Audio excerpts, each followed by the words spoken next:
Hey everybody.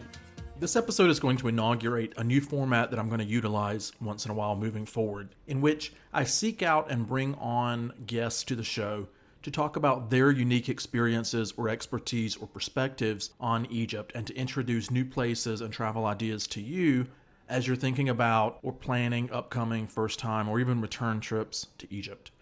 So for this first interview episode, I DM'd one of my favorite ambitious young photographers in Egypt named Ahmed Wahba, and he agreed to meet up and do an interview for the Egypt Travel Podcast.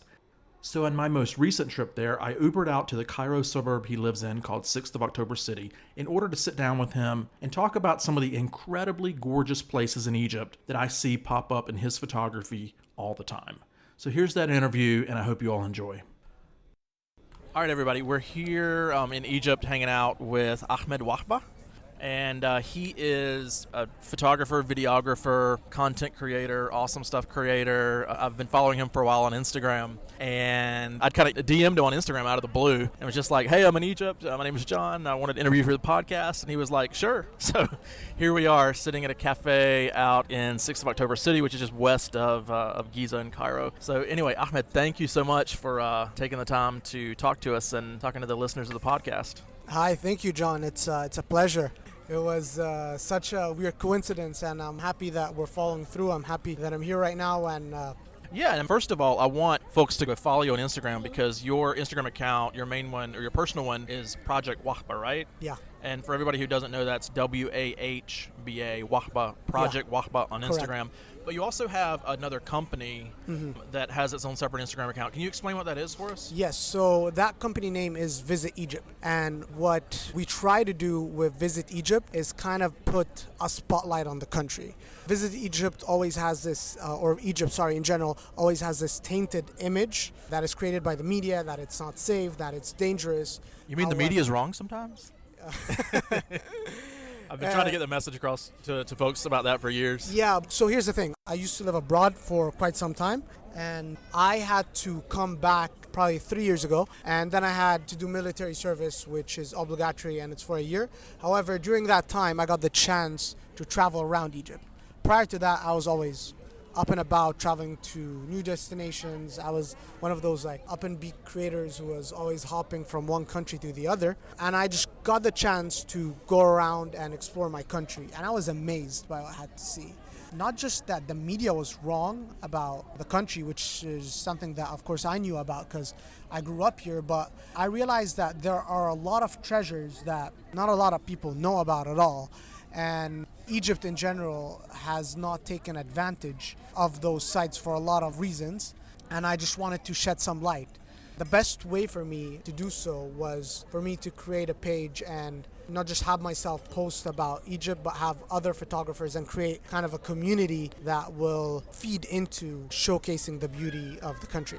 And so that page is what on Instagram? Visit Egypt. Visit Egypt. Is it Yes. Visit Egypt or Visit Egypt EG? It is Visit Egypt EG. EG, okay. So it's Correct. called Visit Egypt, and the Instagram account is at Visit Egypt EG, right? Yes, so Okay. we're working on getting just Visit Egypt, the user handle. However, for now, it's Visit Egypt EG. Yeah, I know how that is because mine is at jetset.ninja. One of my travel blogs, my main one, the global one, is jetset.ninja because .ninja is an extension. And for years, I tried to get at Jetset Ninja, and it was owned by a guy somewhere in the Middle East. I don't know what country, but I tried for years to contact him and to get Jetset Ninja off of him, and he didn't respond. He never posted anything. It was a dormant account.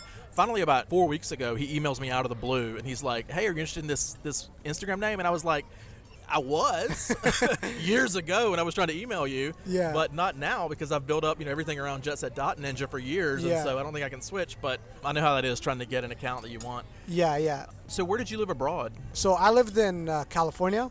I went to Pepperdine for 4 years, graduated, went to law school for a year, finished, went to Abu Dhabi, and then came straight back to Egypt. Okay, very nice. So one of the things I think people who go to your Instagram accounts and see both at Project Wahba and at Visit Egypt EG is that you have amazing, stunning photography of places all over Egypt, and a lot of them are places that first-time visitors to Egypt never get to, and even people who live here or are here for extended periods of time don't know about to go to. And I think that's one of the things people will find really amazing about if they go explore your pages. There's so many ideas that they can get for places to travel in Egypt. You have great photography of coastal areas, a lot of beaches, a lot of beautiful remote areas. But I'm just curious, like, what are your favorite, maybe we'll start with beaches. Like, what are your favorite beaches in Egypt? Where should people be looking outside of, the package holiday tourists go to, Hurghada and Sharm. Yeah. I'm not a huge fan of those. I like the more obscure places. But what are your favorite beaches? Well, first of all, thank you, John. Really, really appreciate your comments. So for my favorite beaches, I would split it into two different areas. The first one would be the Mediterranean Sea, which isn't really or heavily publicized a lot. A lot of tourists that come don't really go to the north coast, the Mediterranean coast. It's mainly a destination for locals. However, it really stands out to me. The sand is just pure white. It has all the different shades of blue. It really is something very, very special. I would bet money that it would be the future of the hospitality industry in Egypt. And that to me is my favorite summer destination. The water temperature, everything, all the boxes checked. The water temperature is just perfect. Not too warm, not too cold. Every shade of blue you can think of. The sand is as white as it gets. It really is as soft as it gets as well. Moving to the other area, the Red Sea, I would say Marsa Alam would be my favorite destination. Also, not as famous as Hurghada or Sharm el-Sheikh. However, Marsa Alam's marine life is uncomparable. It is one of the best diving destinations worldwide. The marine life is insane. Even when you go snorkeling, you see all kinds of stingrays, fish, sea cow, dolphins, everything. And not just that, even their landscapes is just, it's full of corals, and it really is something very, very special and very beautiful. So I would drive on a coastline for hours and hours without seeing anyone in sight, without seeing a single hotel, and I feel that the beauty comes with how raw it is. Would you drive to Marsa Alam, or would you fly directly there? Like, would you fly to Hurghada and drive, or just fly directly there? That's a great question. I would drive, even though it's an 11-hour drive. What about from Hurghada? How long would it take, you think, from there? Around 3 to 4 hours. Oh, that's not bad. It's not, but it's a very scenic route. And what I like to do sometimes is I take my kite surfing gear and I park literally in the middle of nowhere. I go with a bunch of friends, of course, and then we pump up the kites, and it's definitely one of the best experiences that I have ever encountered. Oh, wow.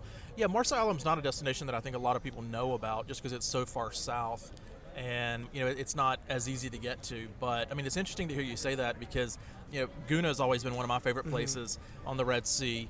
And now we have, Soma Bay just south of Hurghada. I saw you posted recently on your page about a visit there not too long ago. What did you think of Soma Bay? Because it's a new development, and even I haven't even been there. Yes. Soma Bay is definitely a very special location because it kind of draws the bridge between beauty and luxury.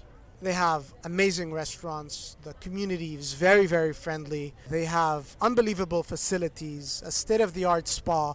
But in the end of the day, you still get the beauty of the beach, the clear water, the crystal reflection during the sunset, the mountains. See, one of my favorite things actually about Soma Bay is the combination of the mountains, the sunset, and the waters. In a couple of particular spots, you can sit in various angles where you get a view of everything. You know how in Guna, you have the resorts and you have the downtown and marina area. Do Soma Bay and Marsa Alam have downtown areas you can go to outside of the resorts, or are they pretty much places where you go to a nice resort there and you stay on the resort compound?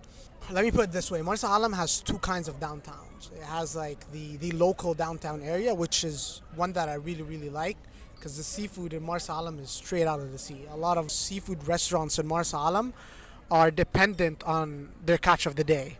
There's also a marina in Marsa Alam in Port Ghalib, and it's not as big as Guna. However, it's still something that I definitely encourage people to go to at night. With Soma Bay, it's a different experience. Soma Bay has everything at night. Good restaurants, long walks, just like Guna, nightlife. I would compare Soma Bay to Guna.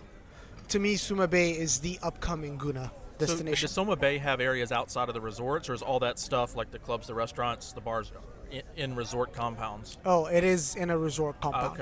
Okay. So do people who visit Soma Bay, obviously that they can go to another resort compound if they want, but for example, if you stay at the Kempinski at Soma Bay, do most people just visit the restaurants, the bars, the facilities in the Kempinski compound, or do people usually go outside to other resort areas as well? So here's the thing with Guna, with Suma Bay, even with Sahal Hashish, the three of them, think of it as a mega compound.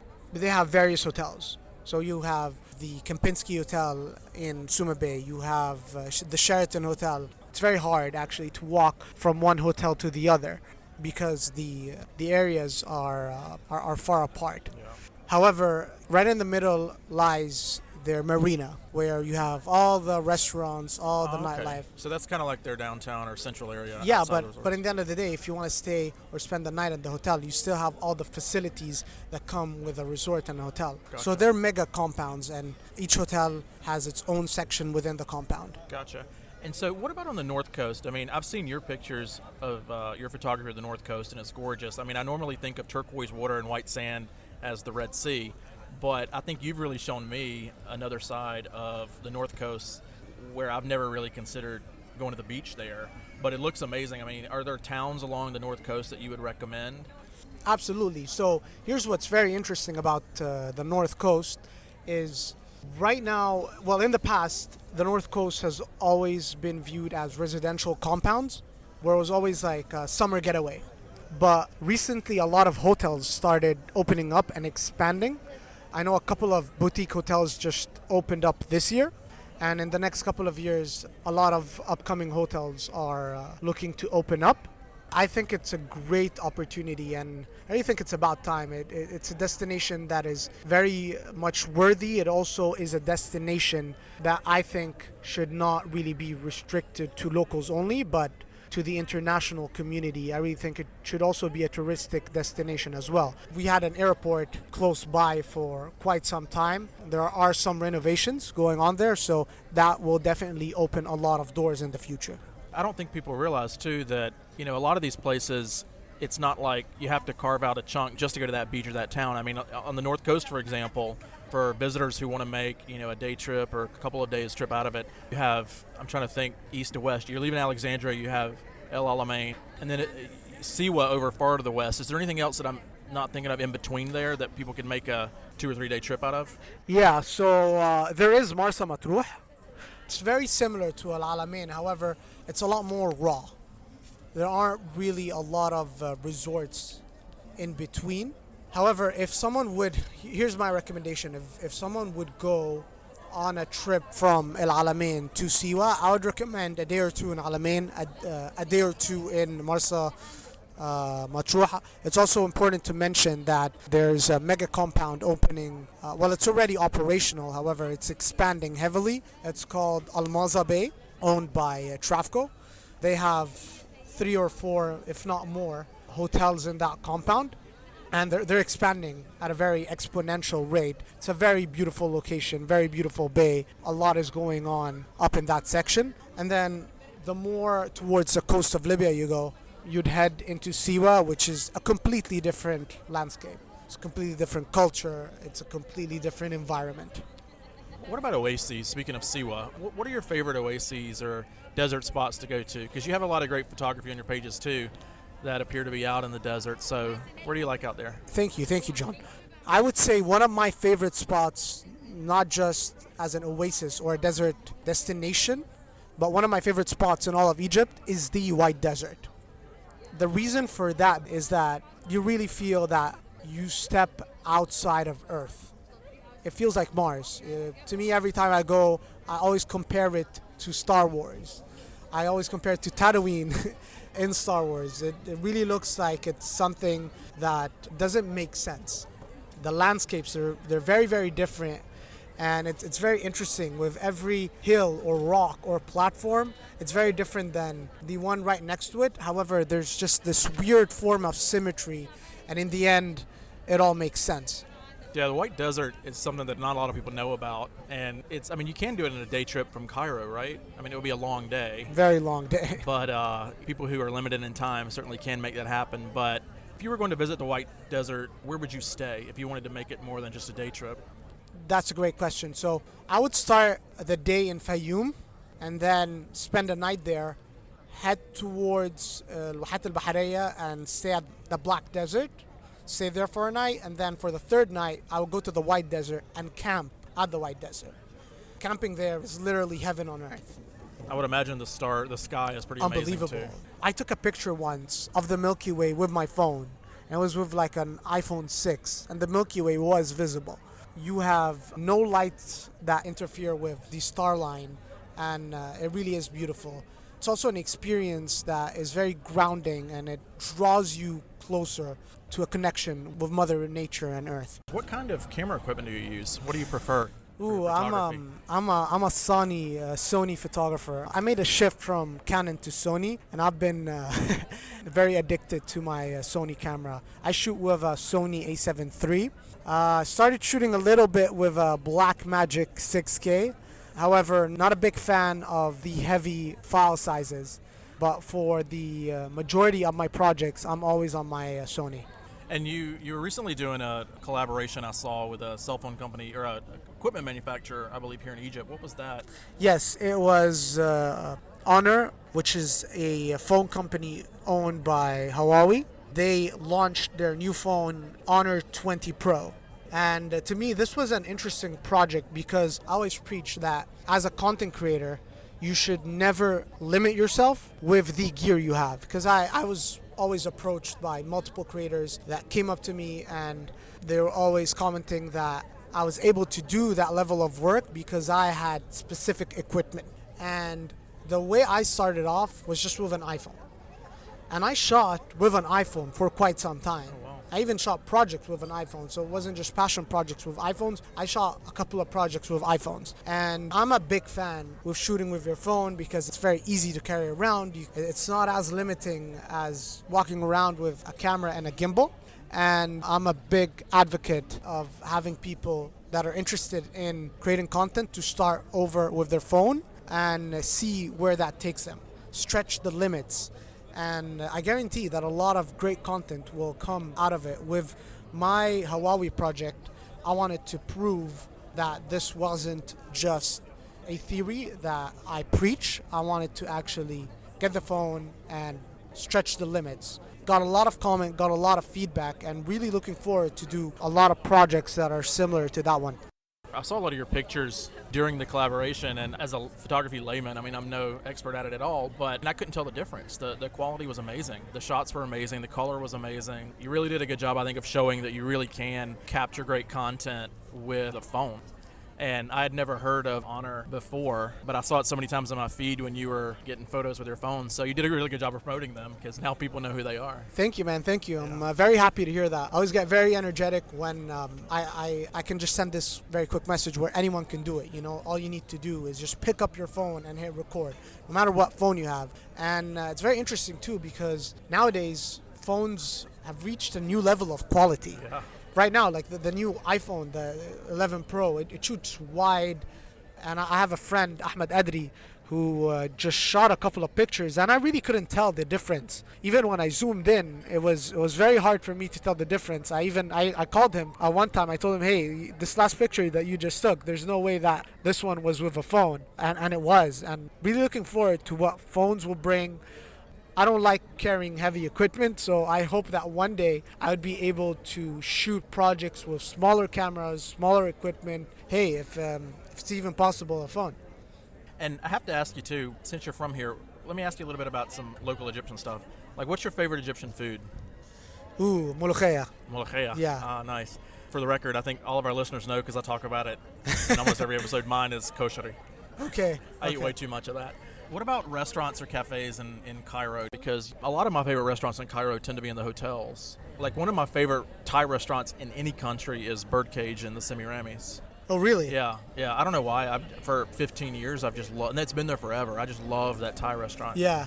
And people ask me a lot where to get good sushi here, and I love sushi. I haven't eaten a lot here, so I don't have good recommendations on that.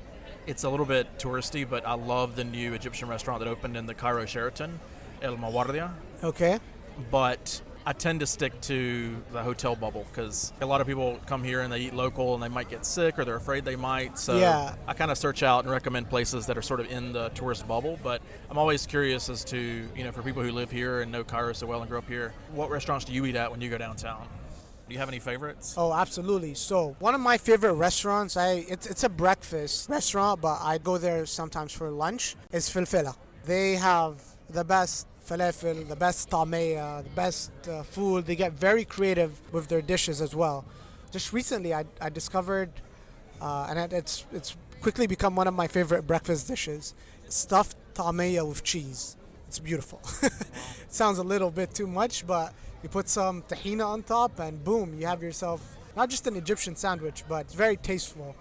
Definitely a lot of flavors, and I don't think I can ever eat that sandwich anywhere else in Egypt. So it really is something special. Nice. Definitely. That sounds like something I would actually wake up early to go get. Oh yeah, they open up till pretty late. We Egyptians like to have breakfast at 11 a.m.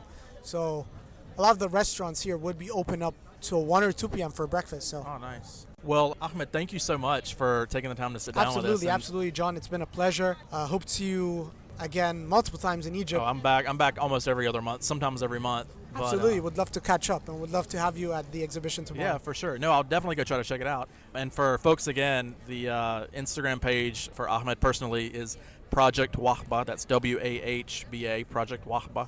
And for his company, Visit Egypt EG. That's on correct. Instagram. Yes. All right. Thank you, Ahmed. Absolutely. It's been a pleasure.